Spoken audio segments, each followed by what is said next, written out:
This is The Meaningful Way. I'm your host, Luke Iorio.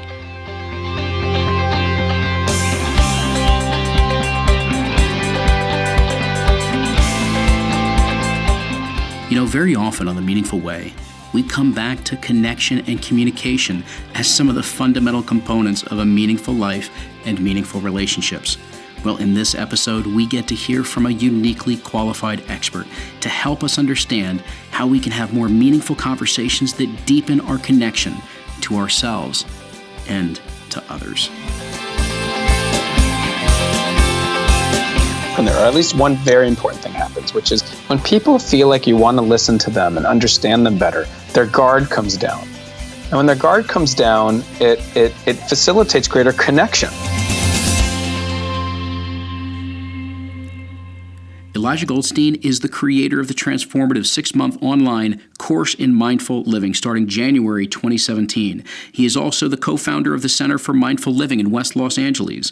Elisha is a psychologist, speaker, and author of Uncovering Happiness, Overcoming Depression with Mindfulness and Self-Compassion, as well as The Now Effect, How This Moment Can Change the Rest of Your Life. He has also co-authored a mindfulness-based stress reduction workbook with a foreword by John Kabat-Zinn and MBSR every day. Elisha is the creator of the nationally recognized Mindfulness at Work program delivered through emindful.com, as well as the CALM program, which stands for Connected Adolescents to Learning Mindfulness, carried out in conjunction with his wife, Stephanie Goldstein. And today I am ecstatic to have you on the show, Elisha. Thank you so much for being here. Oh, it's great to be here. Thanks for having me. Absolutely.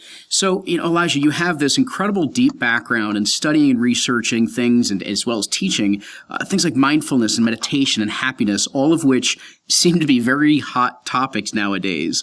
You've created the Mindfulness at Work program, among others. You've even trained in areas such as Marshall Rosenberg's nonviolent communication, and I'm sure many more.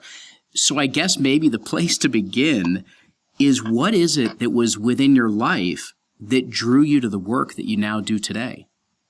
Well, I think I'm not too dissimilar from a lot of people and who come into this work. And I think a lot of us come in from our own time of suffering and confusion and wanting to make sense of it. And I know that was certainly the case for me. I grew up in a family with, divorced when I was 6 years old, and I think that really impacted me. And I had a lot of anger as a kid, and that I kind of acted out as in some ways as a teenager, and even in my 20s, as I was kind of working in the corporate world, and I always say working hard but playing a lot harder, and just living the life of just massive drug and alcohol abuse, it was through that time that I always just had something nagging at me. There's something more than this. There's something kind of going on, in this way. And that's when I started kind of reading more about like different Eastern philosophies and religions and psychology, and inevitably went to a retreat center that I got more exposed to, some work around mindfulness and then, from there, I realized I wanted to leave the corporate world, and I went back and got my doctorate in psychology and got really integrated in the field of mindfulness and emotions, and that really integrates into nonviolent communication. Through that, a lot of my own therapy. Right.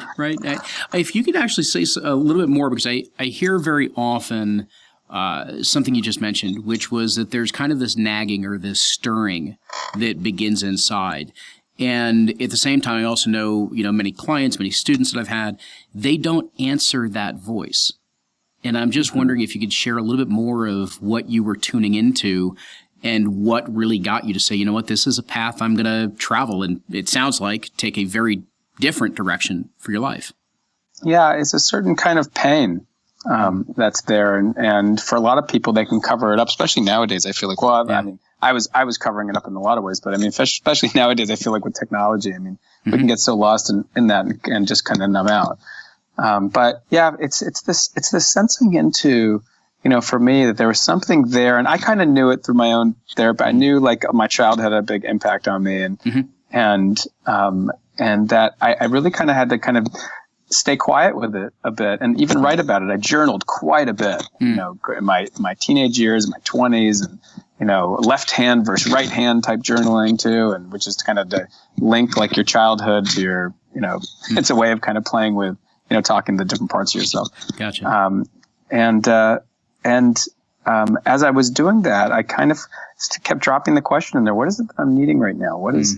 What's here right now? And it was really it was a big decision for me to leave the corporate world because I had kind of golden handcuffs, which was I was doing financially like really well. And to be able to kind of drop all that and go into a field of psychology that doesn't offer or promise any financial reward or, or much of it. And was a big shift, but I realized I did a little practice, which I recommend to just about anybody, which is to kind of like throw the fishing line a bit, like 30 years from now, or it depends how old you are, depends your age, but years from now, and just kind of try and picture yourself then, and kind of look back onto this moment right now, and see if you can step into the moccasins of yourself in that future age, and see if you can kind of draw out some wise advice of what you would tell yourself right now in this moment. And so I did that over and over again. That was really hard to swallow because I kept telling myself, that future self kept telling myself, like, you want to do something different. Like, you want to help other people. This isn't meaningful to you anymore. And to just kind of release those golden handcuffs and kind of step forward and take that risk, because we don't ever grow unless we risk, period. And so to take that risk and say, I'm going to do this because I'm going to wish I would have done this. And I don't want to wish I would have done this because I have the awareness to do that now. And I did it. And actually the first day of my graduate school, I met my wife. So it was actually, it was a good decision, as it turns out. Certainly a good sign from that point forward as well. Yeah, exactly. You slipped something in there, and then I want to just, because I didn't want anybody to lose this, one thing you just very subtly just let in there was that when you created some of that quiet space to reflect, to journal, you used the phrase of drop the question in, of, what's here now? What's the message that's coming up? And I think that's a very important thing because it opens up a different space for your mind to focus. It directs it, but in a very subtle way. And I didn't want anybody to lose that. And then, of course, the way that you connect that to connecting to your kind of wiser future self, to look back and what is the sage advice that they may have, or the sage question they may have for you right now. And I think that ties to what I wanted to ask you about next, which is, I've seen some of your speaking, your writing, pulling meditation, mindfulness forward, is also about helping people recognize and create more meaningful moments in our lives. And I think that's part of what you were even getting from your kind of future self, was how to create some of those meaningful moments now to create that change for yourself. So I was wondering if you could speak more about what you mean by meaningful moments, and the importance of what it meant to you in terms of uncovering them. Yeah, so it was my second year of graduate school that I took a whole course on this guy, this guy's writings. He was an Eastern philosopher named Sri Aurobindo,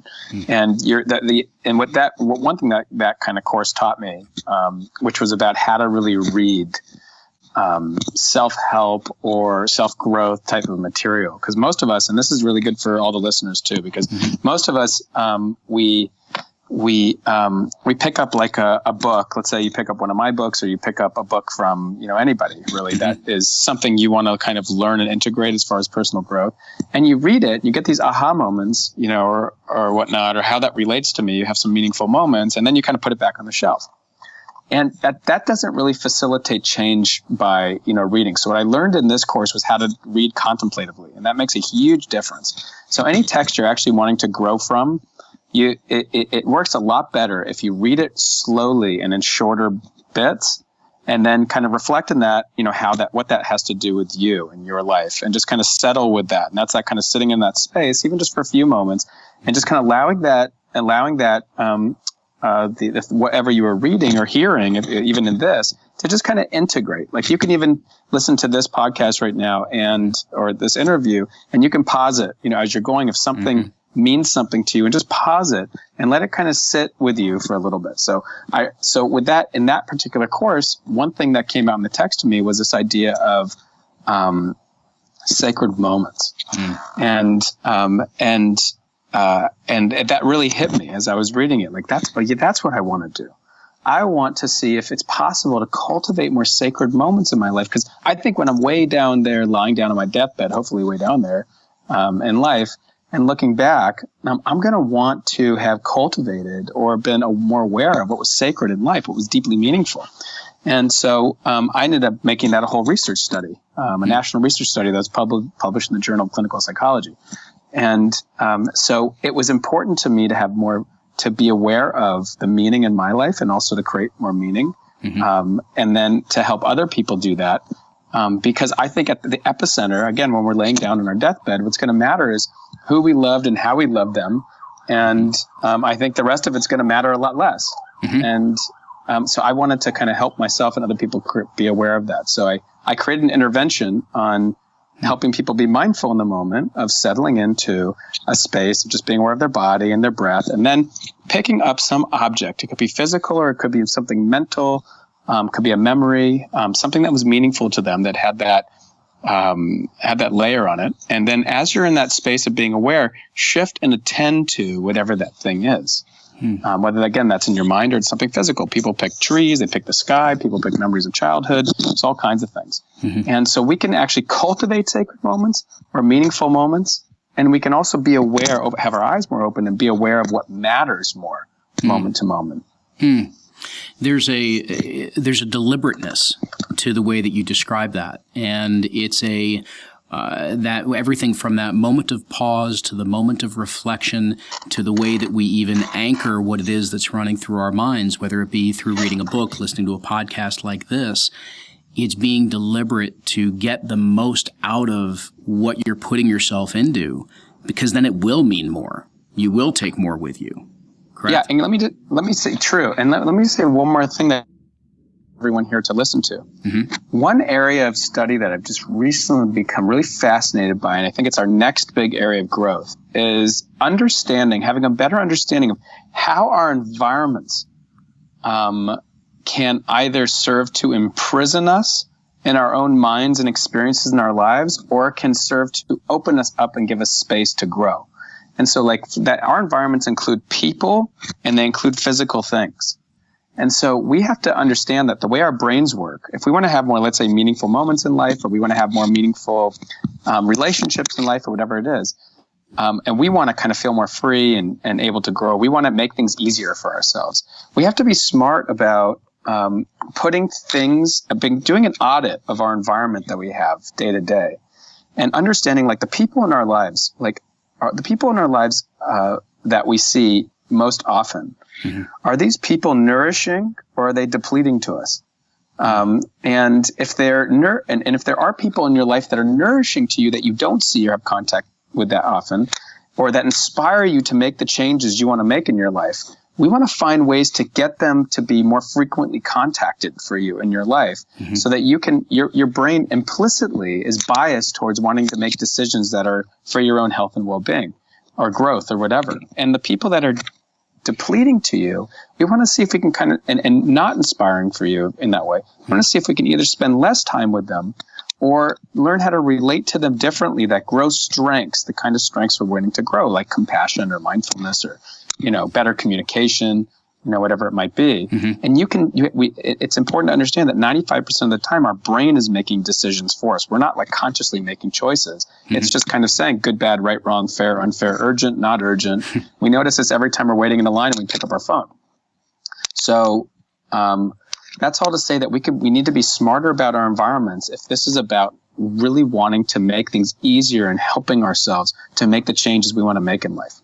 Excellent, because this is really at the heart of what I was hoping we would get into today, around this idea of how do we create more meaningful conversations and more meaningful connections.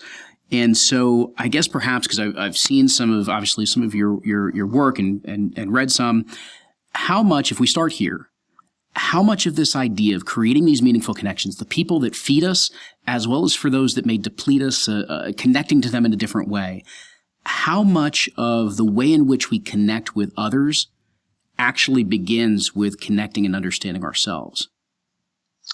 Well, I mean, that's the key. It always starts with us. There's a wonderful Thich Nhat Hanh quote that says, "Peace in oneself, peace in the world."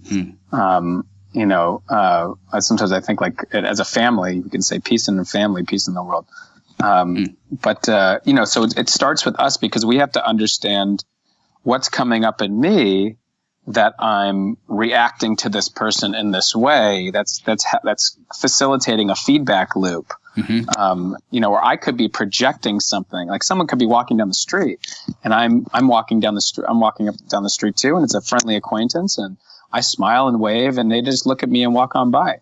And I say, "What a jerk! I can't believe that person didn't look at me." Or I say, "That was strange. I wonder if something was on their mind." Or I might say, "That doesn't matter. Who cares?" I don't know.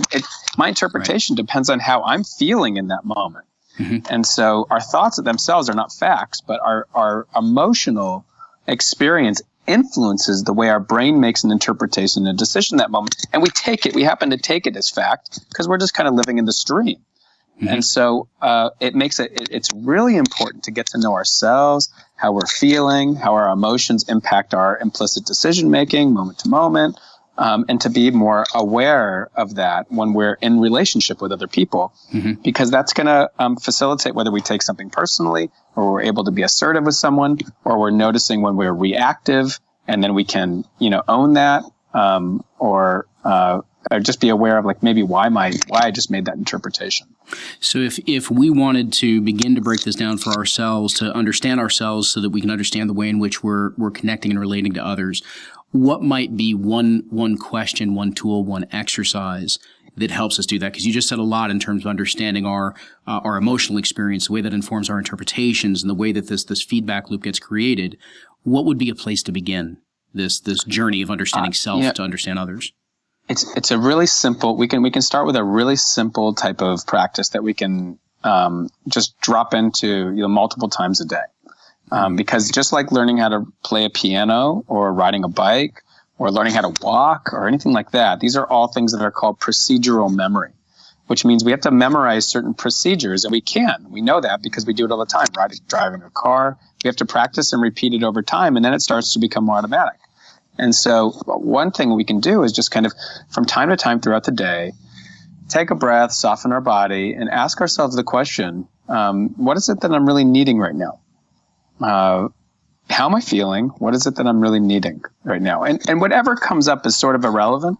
It's just the practice of being more self-aware and asking ourselves what we're needing. Because just like we might not have enough food in our bodies with something physical, we may become grouchy and irritable and this type of stuff. So we balance that by saying, oh, okay, I'm going to eat this food and I'll be better. My blood sugar is kind of low. It also may be that in any given moment, we're not feeling safe or not feeling loved or not feeling strong or not feeling accepted. And so then our brain the same thing happens because we're not feeling balanced. We start feeling irritable or grouchy, or we start kind of going inward or this type of stuff. And so we might kind of drop in, soften our body and say, what is it that I really need right now? Well, I'm needing to feel loved. I'm needing to feel heard. I'm needing to feel listened to. I'm needing to feel safe. I'm needing to feel accepted. I'm needing to accept myself just as I am. What am I needing? So what I'm needing will help balance me. So to be more self-aware and to understand my own needs. Okay, so then what we can do is we can take that, after we've been practicing that for a while with ourselves, we can even just say, let's practice that for a day. Then the next day, let's think about other people. Let's kind of look at other people and say, okay, well, what is this person needing right now? We can be in a relationship with someone and say, what's this person feeling? What's it like so this gets a little bit of the heart of some of nonviolent communication. Nonviolent communication is really violence. Violence is a big and really strong term, but basically means that any communication that we're having or any action we're doing that results in any kind of harm, with how we're communicating to somebody. So we're not trying to harm somebody, basically. Non-violent, non-harming communication. And so then we can kind of drop in and we can say, okay, well, what is it like to be in this person's shoes right now? What is this person needing right now? And then I can start to speak from that place, and understanding that this isn't just all about me, which is, I think, our human imperative is to be safe and survive. So I have to kind of think about me. But I'm stronger if I'm thinking about the other person actually, as well. and seeing what's it like to be in their shoes and what are they needing right now. And is there a way I can kind of facilitate that, or be able to see if I can be curious about what they're needing right now and then express my own need right now. Maybe we can learn to meet in the middle, or maybe we need to throw in the towel, just agree to disagree type of thing. So I think what you just drew out, I think, is this wonderful almost awareness journey that we can go on in awareness practice over the course of, just the days and weeks ahead of exploring and becoming more aware of ourselves, our own patterns, our own needs, and then placing that awareness and focus on others. And I think what you then just highlighted, and I was curious if you could say a little more on this piece, is that as we start to identify our own needs, or if we start to identify the needs that others might be expressing or asking for, is to separate our interpretation or story that we associate with other people's needs versus the key word you used, which was getting curious. So going deeper than the story, going deeper than maybe the interpretation, so it doesn't just stay as oh yeah, I know what they need. Because I think what we really are looking for are those conversations that go a lot deeper, and those connections go a lot deeper than just being on the surface. Yeah, I think you're right. That's exactly what it is. We'll have an immediate snap judgment or interpretation or story that's created. I think one thing that's been really helpful to me is to really check in with myself and say, do I completely understand where this person's coming from? And this could be your child, your partner, your spouse, a colleague, a stranger, whatever it might be.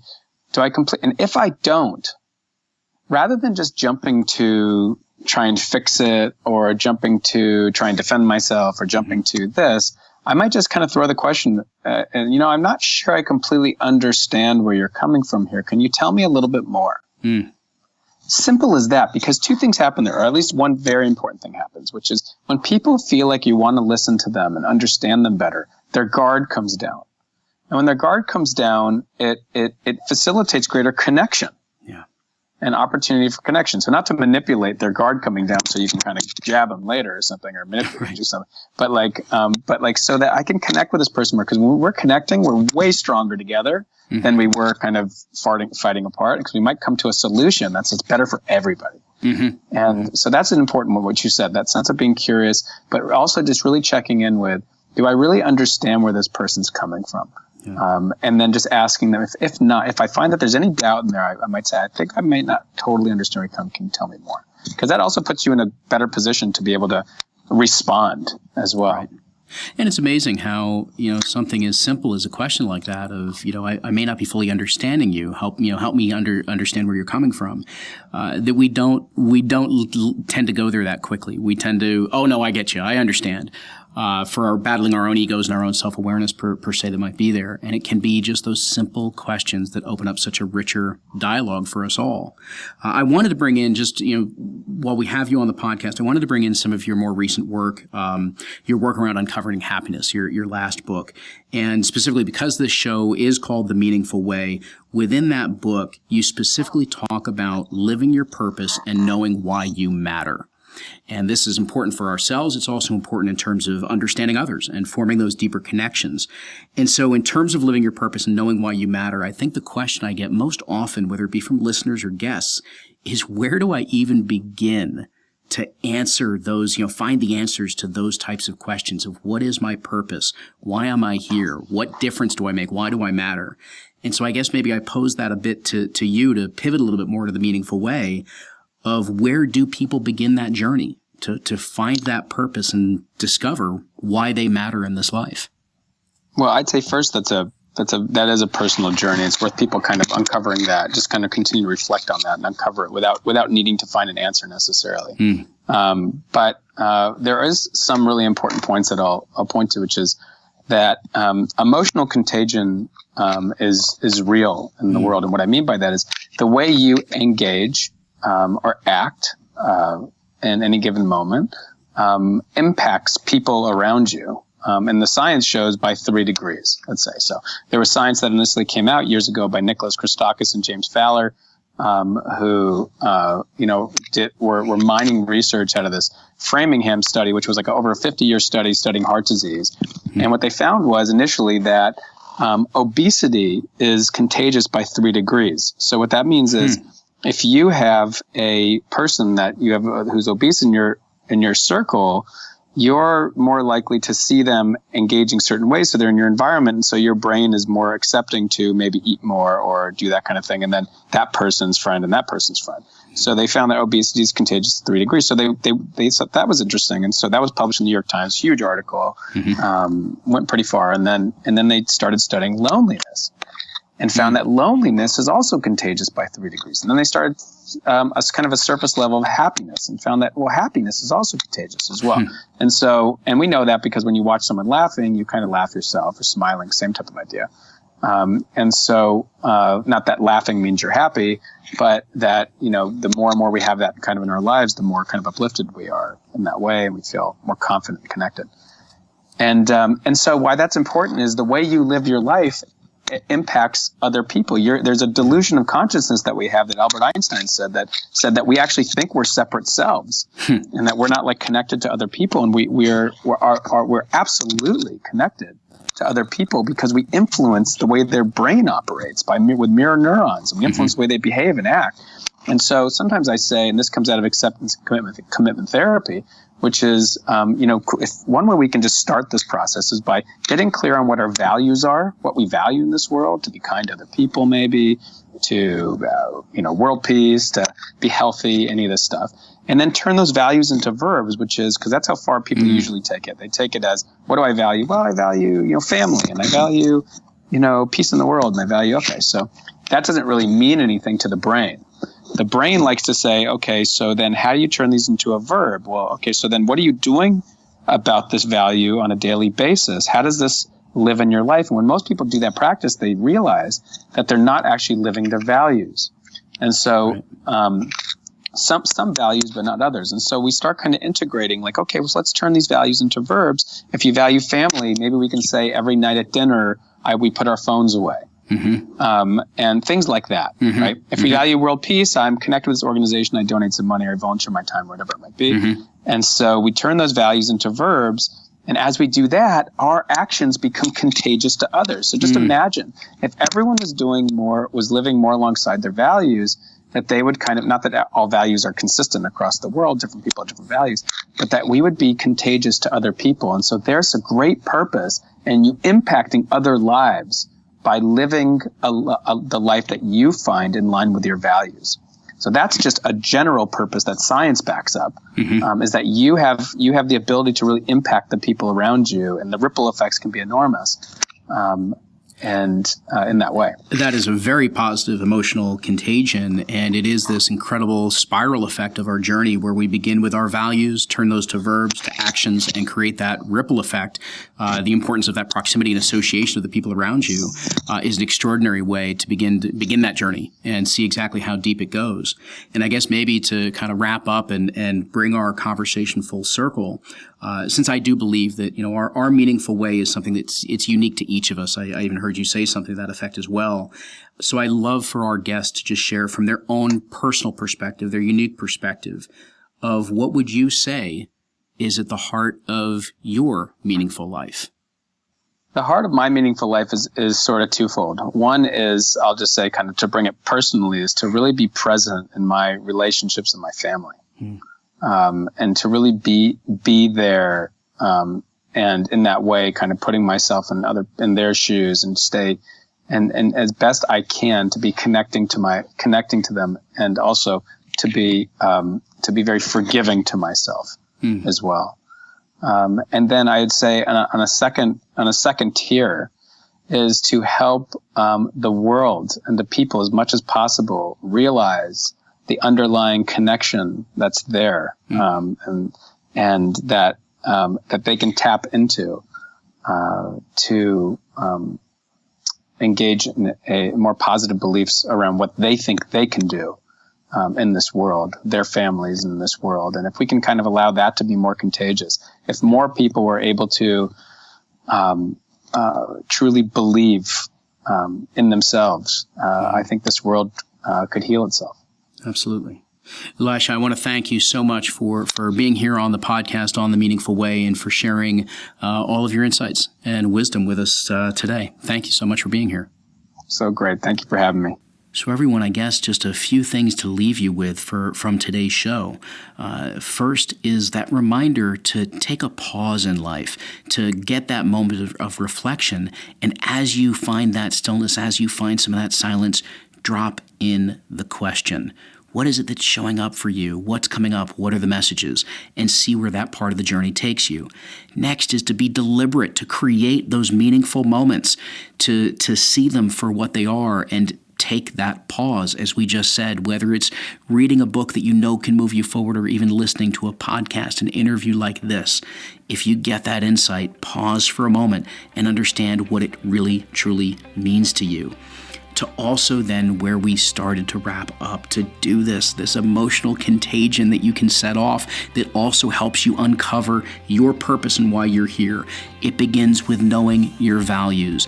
To know your values and then express them as verbs, as actions, things that you can truly integrate and put out into your life. Because the more that you do that, it will not only have a ripple effect on the people around you, but will also help you continue to peel back those layers of meaning until you get deeper and deeper and connect with what you are really here for.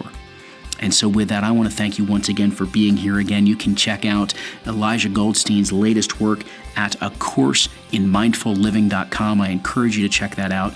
And until next time, as always, I remind you to enjoy the journey.